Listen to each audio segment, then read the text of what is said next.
Semua berharap berakhir, semua berharap baik-baik saja.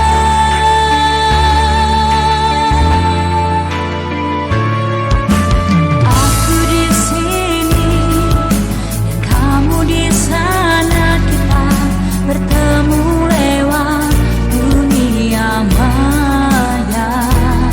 Sehari biasa saja, terlalu lama jadi mulai rindu. Tetap di rumah, belajarlah dengan tenang. Semua ini pasti berlalu. Tetap di rumah, kesehatan yang utama. Kami di sini mendoakanmu, selalu ada untukmu. Sabar Ananda, tunas harapan tetap terjaga. Ini pasti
Bismillahirrahmanirrahim. Assalamualaikum warahmatullahi wabarakatuh.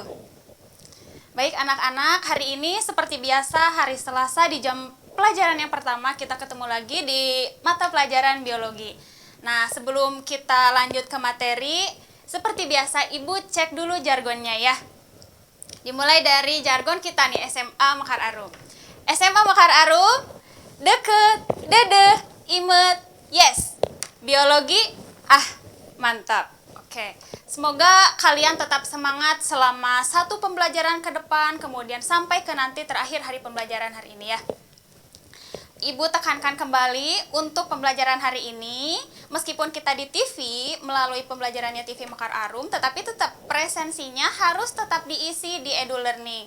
Kemudian untuk materinya nanti Ibu akan share kembali PPT yang baru, karena kebetulan PPT yang kemarin itu ada sedikit perubahan. Jadi nanti untuk materinya akan di-share ulang. Nah, kemudian tugasnya tidak akan Ibu share di grup atau di EduLearning, tetapi perhatikan video ini baik-baik, simak sampai selesai, karena tugas untuk hari ini akan Ibu infokan hari ini pada detik ini gitu. Jadi mohon disimak video ini sampai selesai. Baik, hari ini kita akan belajar mengenai virus bagian kedua. Minggu kemarin kita sudah belajar mengenai apa itu virus, kemudian bagaimana ciri-ciri virus, kemudian bagaimana reproduksi virus, kenapa virus dikatakan makhluk hidup, kenapa virus dikatakan benda mati. Nah, sekarang kita akan melanjutkan materi yang kemarin, yakni apa materi yang sekarang? Nah, kita akan belajar yang pertama, pengelompokan virus. Kemarin di beberapa kelas sudah sempat disinggung, tetapi untuk sekarang Ibu akan samakan semuanya. Untuk kelas 10 IPS, kelas 10 IPA kita belajar lagi tentang yang ini. Yang pertama, kita akan belajar mengenai pengelompokan virus. Kemudian yang kedua, kita akan belajar apa peran virus bagi kehidupan, yang tentunya peran itu kan terdiri dari yang merugikan, terdiri dari yang menguntungkan. Kita akan belajar kedua itu. Kemudian yang ketiga, kita belajar mengenai upaya pencegahan dan pengobatan penyakit akibat virus. Nah, itu 3 hal yang akan kita pelajari pada hari ini. Oke, kita beralih ke slide yang pertama. Ini bermula dari pengelompokan virus. Jadi virus itu kan tidak hanya satu jenis saja ya, tetapi kan bermacam-macam. Nah, yang bermacam-macam ini kemudian dikelompokkan berdasarkan ciri-ciri tertentu. Berdasarkan apa? Ada berdasarkan kandungan asam nukleatnya, ada yang berdasarkan keberadaan sampul virusnya. Kemudian ada yang berdasarkan apakah virus itu menginfeksi manusia, menginfeksi hewan, atau tumbuhan. Nah, itu. Untuk yang pertama, berdasarkan kandungan asam nukleat. Nah, kemarin kan sudah dibahas ya, kalau dalam tubuh virus ini kan terdapat satu materi genetik asam nukleat yang terdiri dari RNA atau DNA. Kalau enggak DNA, ya RNA, tidak mungkin dua-duanya. Nah, semua virus yang ada itu dikelompokkan ke dalam virus DNA dan ke dalam virus RNA. Kalau yang virus RNA namanya ribovirus. Kalian bisa lihat di slide ya. Yang termasuk ke dalam kelompok ribovirus adalah contohnya hepatitis virus.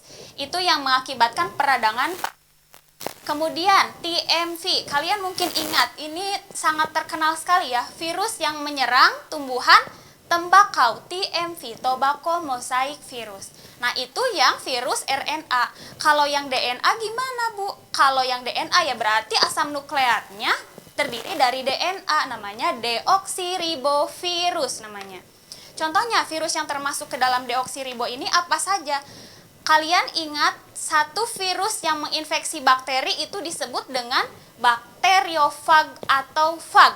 Nah, fag ini termasuk ke dalam DNA, virus DNA atau deoksiribovirus.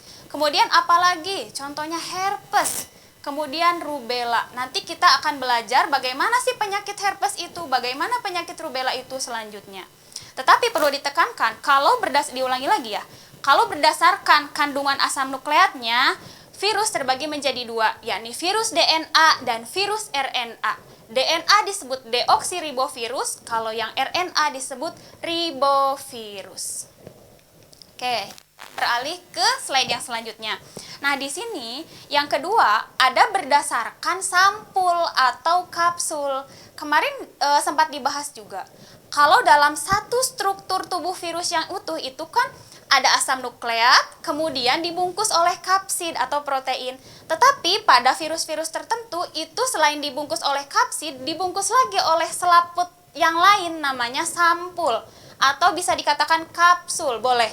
Mau sampul boleh, mau kapsul boleh. Itu fungsinya untuk apa, Ibu? Sampul itu untuk membantu virus menginfeksi atau menempel ke sel inangnya. Nah, dari berdasarkan ada atau tidaknya sampul virus dikelompokkan ke dalam 2 jenis, yakni virus bersampul, ya artinya yang memiliki sampul. Contohnya apa? Contohnya corona.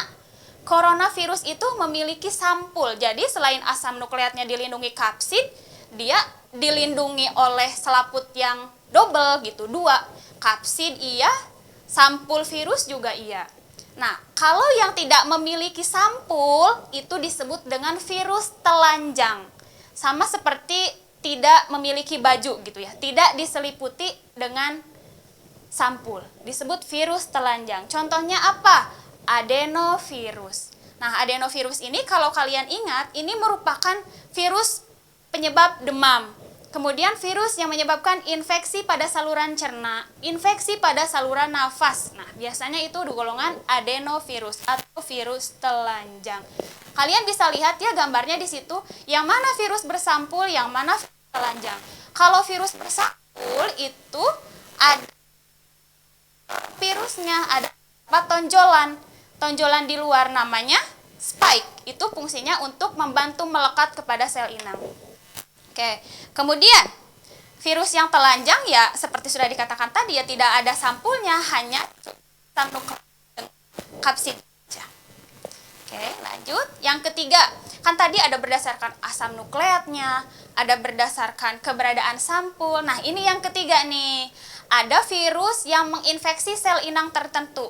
Kan virus itu tidak, misalkan virus X menginfeksi manusia, kemudian menginfeksi lagi ke hewan, kemudian menginfeksi lagi ke tumbuhan.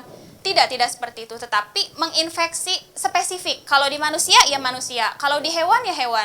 Kalau di tumbuhan, tumbuhan gitu. Tetapi ada beberapa nih virus yang menginfeksi hewan dengan manusia sekaligus. Nanti kita akan bahas di bahasan yang selanjutnya. Nah, yang berdasarkan jenis sel inang ini, virus itu dikelompokkan ke dalam empat jenis, 4 macam. Yang pertama, virus yang menyerang manusia. Jadi ada virus yang menyerang hanya kepada manusia. Contohnya apa? HIV. HIV, ingat ya, HIV itu merupakan jenis virusnya. Sedangkan penyakitnya disebut AIDS. Itu menyerang manusia. Kemudian, virus yang menyerang hewan. Contohnya apa? Rabies. Rabies itu sebenarnya hewan seperti anjing, kucing, kelinci, kelelawar. Tetapi ini pada beberapa kasus itu bisa menularkan ke manusia. Kenapa? Karena ada gigitan dari hewan yang terinfeksi virus itu ke manusia. Jadi manusianya tertular. Padahal sebenarnya virus rabies ini yang menginfeksi hewan gitu. Kemudian yang ketiga, ada virus yang menyerang tumbuhan. Contohnya apa, Bu? Contohnya yang kemarin, yang menyerang tanaman tembakau, itu disebut tobacco mosaic virus atau TMV. Terkenal sekali ya TMV ini. Kemudian virus yang menyerang bakteri.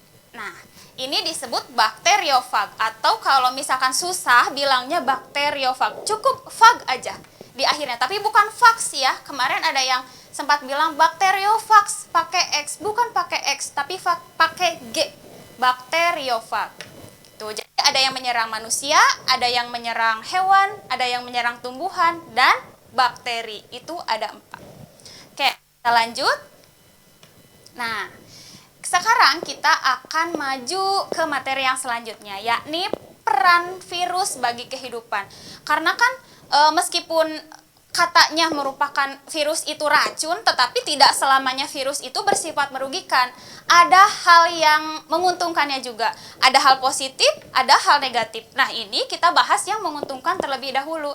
Peran virus yang menguntungkan. Yang pertama, pembuatan vaksin ya tentu. Vaksin itu apa? Vaksin itu merupakan ya virus-virus juga, cuman virusnya dilemahkan terlebih dahulu sebelum dimasukkan, sehingga nanti tubuh kita akan membentuk antibodi. Jadi ketika ada virus dari luar datang lagi, oh tubuh kita tuh udah tahu, oh itu bahaya nih buat tubuh gitu. Jadi tubuh kita udah kena dan bisa mengusir atau mematikan, membunuh virus yang masuk kembali gitu. Itu vaksin. Nah, yang namanya vaksin itu ada 2 jenis ya, kalian ingat baik-baik. Ada yang namanya vaksin konvensional, ada yang namanya vaksin modern. Kalau konvensional itu ya virus utuhnya, virus utuh kemudian dimasukkan atau disuntikan ke dalam tubuh, jadi nanti biar tubuh yang mereaksikan lagi gitu. Bedanya dengan virus modern, kalau virus modern itu virusnya diolah dengan modern terlebih dahulu, dimasukkan dengan DNA bakteri, kemudian baru dimasukkan antibodinya ke dalam tubuh manusia. Jadi yang dimasukkan itu udah dalam bentuk antibodi. Itu bedanya kalau yang konvensional sama yang modern. Oke, itu yang pertama, pembuatan vaksin. Nah, yang kedua, peran virus yang menguntungkan adalah sebagai biopestisida, pembasmi hama gitu ya. Biopestisida itu semua jenis makhluk hidup yang bisa digunakan untuk mengusir atau membunuh hama. Contohnya, dari golongan virus yang berfungsi sebagai biopestisida ini ada bakulovirus. Mungkin kalian pernah kenal juga, kemarin dia sudah sempat disinggung sedikit-sedikit ketika di kelas. Bakulovirus ini, kalau misalkan kita ambil, terus kita semprotkan ke dalam tanaman budidaya, nah otomatis kan si tanaman budidaya itu udah ada virusnya. Jadi ketika ada hama atau serangga yang makan si tumbuhan atau tanaman budidaya itu, di dalam tubuh serangga kan otomatis sudah ada infeksi virusnya, sudah ada bakulovirus. Jadi ketika si serangga itu kawin dengan serangga yang lain, misalkan kawin dengan ini, kawin dengan ini, kawin dengan ini, kan semakin banyak. Makanya mengakibatkan kematian massal pada serangga atau hama tersebut. Jadi kalau bisa dikatakan dengan istilah singkatnya, kita memberi makan hama tetapi dengan racun gitu. Jadi ya udah sok silahkan hama makan tanamannya, tapi kita udah kasih racun nih tanaman ini. Jadi mau nggak mau kamu kalau makan tanaman ini kamu pasti mati gitu. Kalau yang biopestisida pembasmi hama. Yang ketiga nih, Profag. Profag dapat digunakan untuk mengubah DNA bakteri sehingga bermanfaat dalam dunia kedokteran. Ingat kemarin ya, kalau Profag itu merupakan gabungan dari DNA dari DNA virus, mohon maaf, dengan DNA sel inangnya. Nah, misalkan ini virus nih. Virus digabungkan dengan DNA manusia yang bisa menghasilkan antibodi. Kan udah berbentuk Profag nih. Nah, Profag ini disambungkan lagi dengan DNA bakteri sehingga DNA bakteri ini mengandung gen manusia yang bisa menghasilkan antibodi. Jadi antibodinya itu makin banyak tanpa harus dikembangkan dalam tubuh manusia. Jadi dalam virus terus dikembangkan di situ, kemudian baru nih diambil untuk kepentingan kedokteran atau kepentingan medis. Oke, nah yang terakhir ini ada memproduksi interferon. Kalau interferon ini sama halnya dengan vaksin. Vaksin itu kan untuk memicu atau merangsang tubuh kita membangun antibodi. Nah, kalau interferon ini merupakan protein dalam tubuh kita yang sudah ada sebelumnya untuk melawan sesuatu patogen dari luar. Jadi bedanya kalau vaksin itu disuntikan dari luar, kalau interferon itu sudah ada di dalam tubuh kita sendiri. Fungsi interferon buat apa? Interferon itu untuk menghambat perkembangan atau reproduksi dari virus ketika virus itu masuk ke dalam tubuh. Jadi dihambat nih. Kalau misalkan dihambat, ya otomatis tidak bisa bereproduksi atau tidak bisa memperbanyak diri dan akhirnya mati. Begitu. Nah, memproduksi interferon. Jadi, peran virus yang menguntungkan, Ibu ulangi lagi. Pertama, membentuk antibodi. Kemudian yang kedua, sebagai biopestisida atau pembasmi hama. Nah, yang ketiga, membentuk Profag yang bisa digunakan untuk kepentingan medis. Dan yang terakhir, memproduksi interferon. Sebenarnya mungkin di luar itu masih banyak lagi. Tetapi yang cukup kita ingat saja, 4 ini cukup untuk mewakili itu semua. Kalaupun misalkan kalian masih penasaran dengan apa sih manfaat lain dari virus gitu, kalian boleh cari sendiri di rumah masing-masing. Oke, nah kita sudah membahas yang menguntungkan. Kita sekarang beralih ke peran virus yang merugikan, mohon maaf. Nah, di sini peran virus yang merugikan.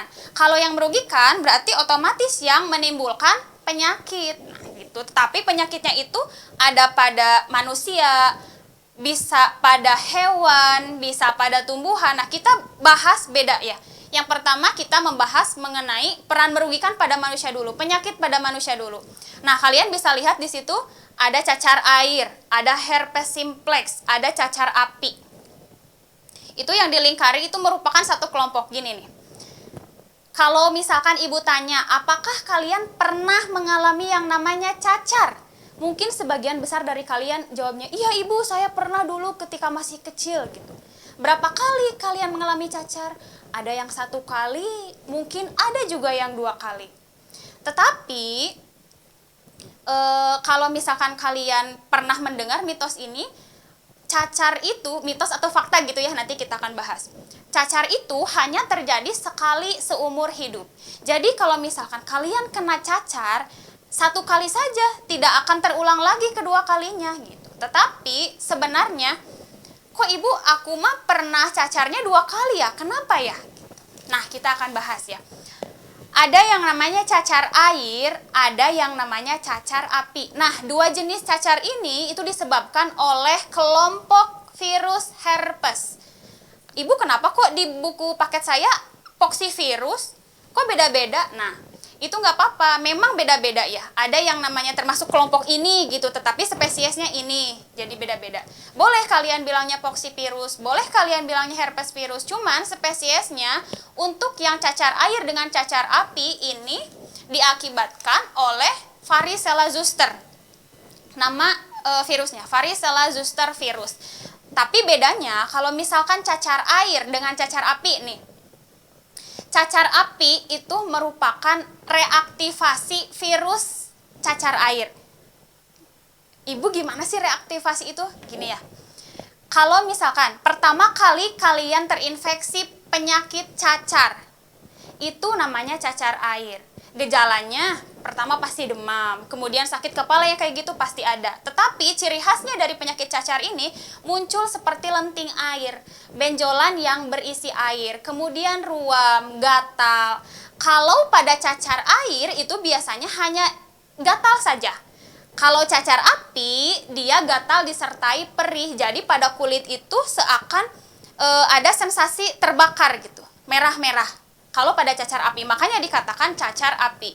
Beberapa orang juga bilangnya cacar ular gitu. Jadi cacar api atau cacar ular itu sama aja. Cacar-cacar juga, tapi dari golongan yang varicella zoster gitu. Kemudian dilihat dari menular atau tidaknya. Cacar air itu menular, sedangkan cacar api tidak. Kemudian yang keduanya, ketika kalian terkena cacar, misalkan nih, pertama kali ya, oh ciri-cirinya seperti cacar air. Ketika sudah sembuh, si virus itu tidak mati atau tidak keluar, tetapi tetap ada dalam tubuh. Itu disebut fase dorman. Jadi virusnya istirahat. Kita merasa sembuh, tetapi sebenarnya virusnya ada gitu di dalam tubuh kita. Itu disebut fase dorman. Nah, nanti ketika beberapa tahun kemudian atau beberapa puluh tahun mungkin kemudian gitu, kalau tubuh kita memungkinkan si virus ini aktif kembali, maka virus yang tadinya menyebabkan cacar air itu akan aktif lagi dan mengakibatkan sakit lagi, cacar lagi. Nah, itu cacar yang kedua yang disebut dengan cacar api. Jadi, sebenarnya bisa dikatakan fakta juga ya, karena ya cacar itu hanya terjadi satu kali gitu, cacar air satu kali, cacar api satu kali. Kalau yang terkena dua kali ya pasti salah satunya cacar air atau cacar api gitu ya. Nah, yang satu lagi yang karena virus herpes juga ada yang namanya herpes simplex. Kalian bisa lihat di gambar itu, Ibu kok ciri-cirinya begitu ya? Kalau cacar air sama cacar api itu biasanya lenting berair dalam kulit. Kalau pada cacar simplex, mohon maaf, bukan cacar simplex, herpes simplex. Nah, herpes simplex ini biasanya ditandai dengan luka yang baik itu luka kering ataupun luka berair pada yang pertama, mohon maaf, alat kemaluan atau organ kelamin. Kemudian bisa juga terlihat luka di bagian bibir, kemudian atau di luka-luka di bagian kulit tubuh kita yang lain. Nah, itu bedanya cacar dengan herpes simplex. Meskipun sama-sama virusnya herpes, virus herpes, tetapi gejalanya berbeda. Kalau pada herpes simplex itu lebih ke luka gitu. Nah, kemudian influenza, penyakit yang selanjutnya influenza nih. Ini merupakan penyakit musiman ya. Jadi kalau udah dikatakan mak kayaknya ini rutin gitu. Setiap perubahan musim ya pasti ada saja yang terkena penyakit ini. Influenza disebabkan oleh virus jenis orthomyxovirus. Tetapi nama virusnya ya influenza virus. Cuman yang orthomyxovirus ini adalah kelompoknya. Kalian boleh bilang orthomyxovirus mangga, boleh bilang influenza virus mangga, boleh. Silahkan terserah. Nah, gejalanya seperti apa kalau influenza ini?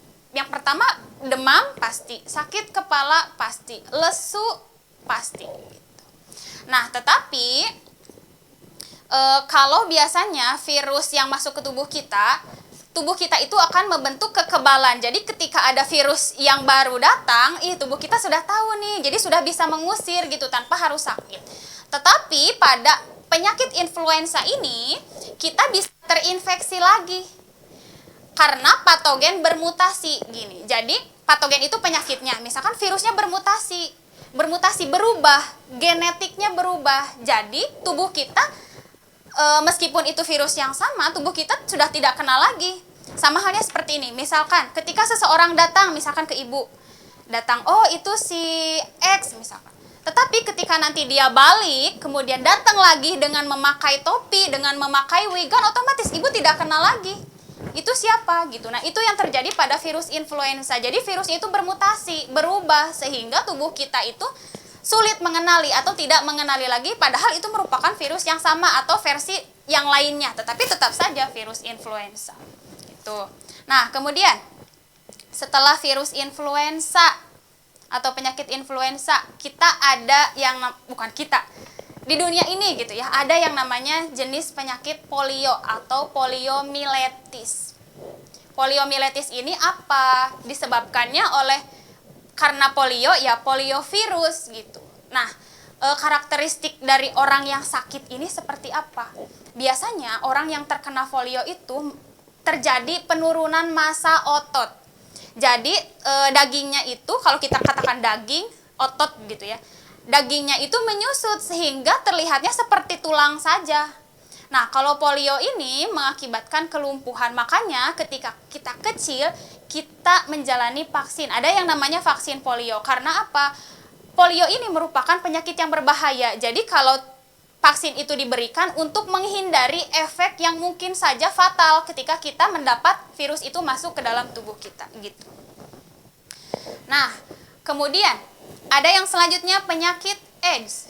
Sebenarnya, kalau ibu katakan apakah benar AIDS itu merupakan penyakit yang menyerang organ seksual? Sebagian kemarin ketika ibu tanya ada yang menjawab, ibu, betul. Ada juga yang menjawab, enggak, AIDS itu bukan menyerang organ reproduksi. Nah, kita akan bahas. Sebenarnya AIDS itu virusnya yang mengakibatkan AIDS, namanya kan HIV. HIV itu menyerang sistem kekebalan tubuh, jadi bukan menyerang organ reproduksinya secara langsung gitu. Jadi kalau misalkan sistem kekebalan tubuhnya udah kena, ya otomatis penyakit-penyakit apapun bisa dengan cepat mampu masuk dan merusak tubuh kita gitu. Jadi yang dikatakan dengan AIDS itu bukan satu jenis penyakit, yaitu merupakan kumpulan dari gejala yang diakibatkan oleh penurunan kekebalan tubuh kita oleh virus HIV gitu. Nah, HIV ini seperti yang sudah kalian ketahui bisa terjadi karena faktor berhubungan seksual, bergonta-ganti pasangan. Kemudian yang kedua, ibu hamil atau ibu menyusui yang terkena AIDS itu bisa menularkan ke bayinya. Kemudian yang ketiga, penggunaan jarum suntik yang tidak steril atau penggunaan jarum suntik yang secara bersama-sama. Misalkan jarum suntiknya satu ini, disuntikan ke si X, tidak diganti lagi, disuntikan lagi ke si Y. Nah, itu kalau misalkan si X kena AIDS, bisa menularkan meskipun hanya dengan jarum suntik. Kemudian yang selanjutnya, poliomyelitis, AIDS. Yang selanjutnya ada tumor, kanker, dan kutil. Nah, di situ memang tidak ada penjelasannya ya. Kalian bisa lihat sendiri, tumor, kanker, dan kutil. Bedanya apa dari ketiga jenis ini? Kalau tumor itu merupakan benjolan atau jaringan tubuh yang tidak normal gitu. Jadi jaringan tubuh kita itu tumbuh tetapi tidak normal. Ada benjolan-benjolannya. Ya benjolannya bisa kecil atau bisa besar, tergantung jenis tumornya. Nah, tumor itu ada yang namanya tumor jinak, ada yang namanya tumor ganas.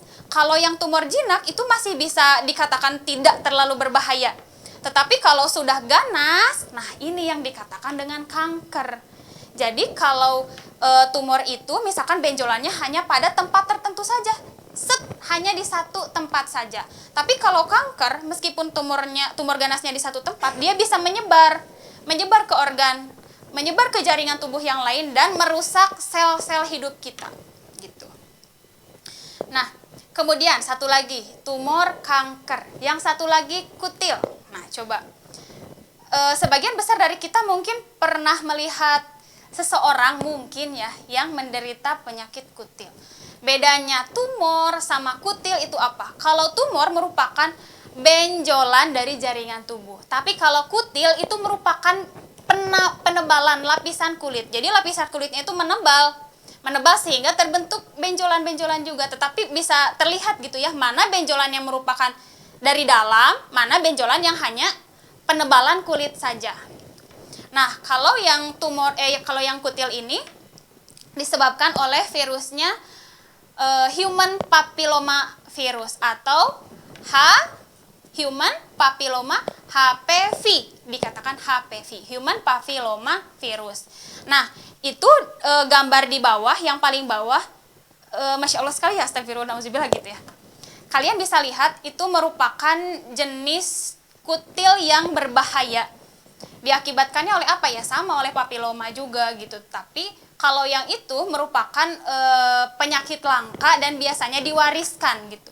Tetapi tidak banyak di dunia ini yang mengalami kisah serupa. Itu nama penyakitnya manusia akar atau iya benar, manusia akar. Kalau dalam bahasa medisnya itu apa ya? Pokoknya mah agak panjang, cuman kita perlu tahu itu namanya manusia akar. Jadi kalau pada manusia akar kan biasanya kutil itu ya cuman sedikit saja gitu, cuman kecil saja. Tapi kalau pada orang yang kena penyakit ini, dia itu pertumbuhan kutilnya sangat cepat sehingga bisa terus dalam 1 hari itu bisa sampai set pertumbuhannya sampai seperti itu. Jadi kulitnya itu ya seperti akar saja. Bisa di kaki, bisa di tangan, ada juga yang bisa di bagian tubuh ya. Kalian mungkin kalau misalkan searching manusia akar, kalian bisa lihat ada yang dari Indonesia itu yang digambar kebetulan yang dari Indonesia sudah meninggal kalau tidak salah di Rumah Sakit Hasan Sadikin itu baru saja. Yang lainnya ada yang kena di mata, ada yang kena di wajah-wajah yang lain gitu. Nah, terus yang namanya kutil juga itu ada beberapa yang tumbuh di serviks. Nah, kalau misalkan di serviks ini ketika tidak ditangani dengan benar dan tidak ditangani secara tindak lanjutnya memanjang gitu, maka akan mengakibatkan besar kemungkinannya untuk seseorang itu terkena kanker serviks. Jadi, tumor kanker itu sebenarnya tidak semuanya diakibatkan oleh virus dan tidak semua virus mengakibatkan tumor atau kanker. Hanya 1 atau 2 jenis saja yang mengakibatkan kanker dan tumor. Contohnya itu yang tadi papiloma virus itu mengakibatkan kanker serviks. Kemudian ada satu lagi nih, ada hepatitis virus. Hepatitis virus itu yang mengakibatkan penyakit kuning di kita. Tetapi pada beberapa kasus penyakit itu bisa berkomplikasi menjadi kanker hati atau sirosis hati. Jadi ada beberapa kanker yang diakibatkan oleh virus. Tapi tidak semua kanker diakibatkan virus dan tidak semua virus mengakibatkan kanker. Itu. Nah, selanjutnya ini tentang hepatitis. Hepatitis itu barusan sudah disinggung juga ya, kalau yang namanya hepatitis itu merupakan penyakit peradangan pada hati. Diakibatkannya oleh hepatitis virus. Nah, kalau yang ini gampang kan ngafalinnya. Penyakitnya hepatitis, virusnya hepatitis virus juga sama. Tetapi kalau hepatitis ini berbeda-beda tipenya. Ada yang hepatitis A, B, C, D, dan E, dan ada mungkin hepatitis yang lain gitu. Nah, biasanya hepatitis ini dicirikan dengan tubuh penderita yang berwarna kuning. Jadi kalau kita katakan itu penyakit kuning atau penyakit liver, itu hepatitis disebutnya. Kemudian pada beberapa orang juga ada yang karena hatinya sudah rusak, maka mengakibatkan perutnya itu membuncit. Kalau di hepatitis. Nah, faktor penyebabnya berbeda-beda. Kalian bisa lihat di situ, bisa baca di situ hepatitis A seperti apa, hepatitis B dan C seperti apa. Nah, untuk hepatitis D dan hepatitis E ini biasanya jarang. Tapi kalian boleh baca-baca dari sumber yang lain ya. Kalau kalian penasaran yang D sama E itu seperti apa. Rata-rata kalau yang namanya hepatitis itu penularannya terjadi karena kontak dengan cairan penderita. Misalkan cairan penderita itu air liurnya atau mohon maaf cairan vagina atau sperma gitu. Bisa jadi dengan cairan manusia atau cairan tubuh manusia. Tetapi ada yang lain seperti misalkan penggunaan alat cukur atau sikat gigi itu untuk yang virus hepatitis B dan C dan lain-lain. Silahkan kalian bisa baca saja ya di situ. Untuk selanjutnya, nah ini campak. Disebabkan oleh infeksi virus rubella. Virus ini hidup di lendir hidung dan tenggorokan anak atau orang dewasa yang terinfeksi. Nah, bedanya cacar sama campak itu apa? Padahal kan sama-sama ini ya, sama-sama terbentuk ruam gitu, ruam di tubuh. Kalau pada cacar, si ruamnya itu dibarengi dengan lenting air. Jadi ada benjolan yang di dalamnya berisi air. Tapi kalau campak biasanya hanya ruam-ruam saja kalau di kulitnya. Nah, campak juga bisa disertai dengan demam, bisa disertai dengan sakit kepala dan lain-lain gitu. Nah, biasanya campak ini menginfeksi anak berusia 0 sampai 5 tahun biasanya, tetapi tidak menutup kemungkinan orang dewasa juga terkena. Makanya ketika kita kecil itu diberikan virus campak untuk menghindari reaksi virus itu masuk ke tubuh kita di lain waktu, di lain hari ke depannya. Tuh. Virus menular melalui pernapasan dan percikan. Virus tumbuh di dalam sel di belakang tenggorokan dan paru. Gejala muncul setelah 10 sampai 12 hari. Orang yang terinfeksi mengalami demam yang berlangsung 2 sampai 4 hari, diikuti dengan batuk, pilek, serta mata merah dan berair. Nah, ruam-ruam. Ruam-ruamnya menyebar di dada, tangan, dan kaki. Gitu. Campak juga merupakan virus yang menular. Selebihnya kalian bisa dibaca lagi. Yang selanjutnya setelah campak ada apa? Nah, sebelum kita membahas ke virus yang merugikan hewan, ada satu lagi virus pada manusia yang sangat mematikan. Apa? Coba. Bukan ini ya, bukan tatap muka. Mohon maaf, Ibu serasa tatap muka. Satu lagi, polio tadi sudah dibahas, kemudian ada yang namanya virus atau penyakit Ebola. Nah, Ebola ini merupakan penyakit yang mematikan. Ebola pernah menjadi pandemi ya, kalau tidak salah di daerah Afrika tahun berapa gitu. Nanti kalian bisa cek lagi.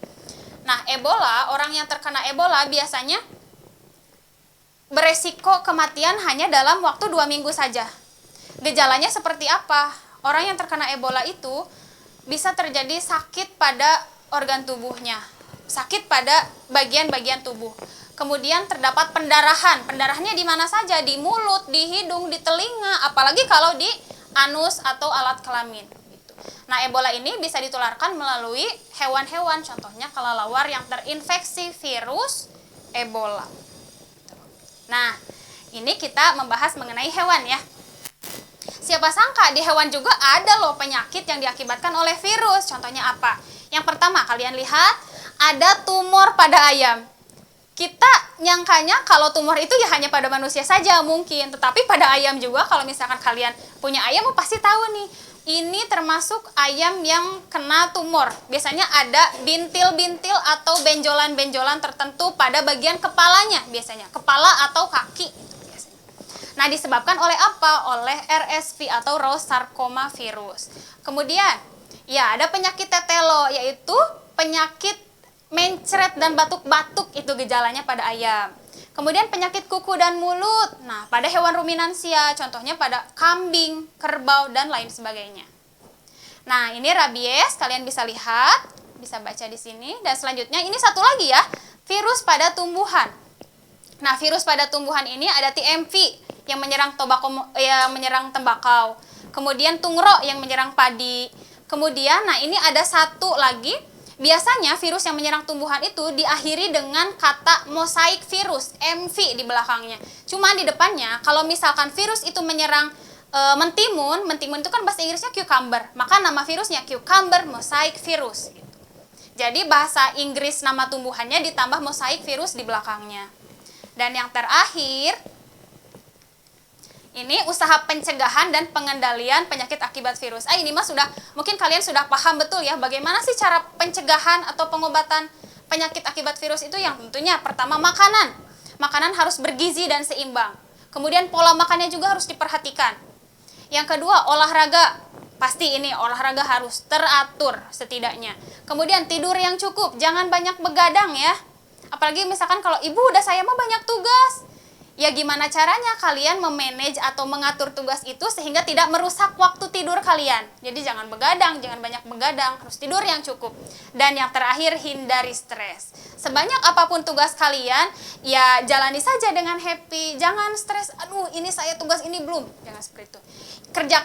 Tugasnya kerjakan, tetapi dengan hati yang happy, hati yang senang. Itu bisa, insya Allah bisa mencegah penyakit akibat virus.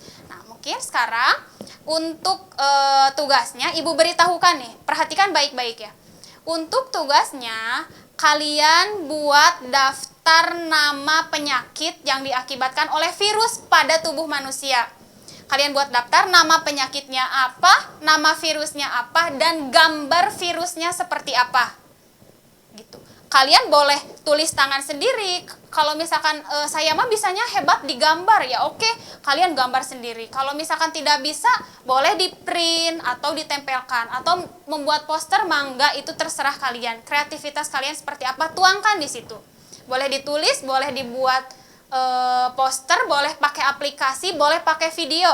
Kalau misalkan saya biasanya sukanya di TikTok, boleh sok gak apa-apa, bikin video di TikTok yang terkait pengenalan virus pada manusia, gitu ya. Baik, untuk sekarang mungkin dicukupkan sekian. Harap disimak tugasnya dan dikerjakan baik-baik. Nanti pengumpulan tugasnya akan Ibu infokan di grup biologi kelas masing-masing. Terima kasih untuk hari ini, semoga bermanfaat. Wabillahi taufiq wal hidayah. Wassalamualaikum warahmatullahi wabarakatuh.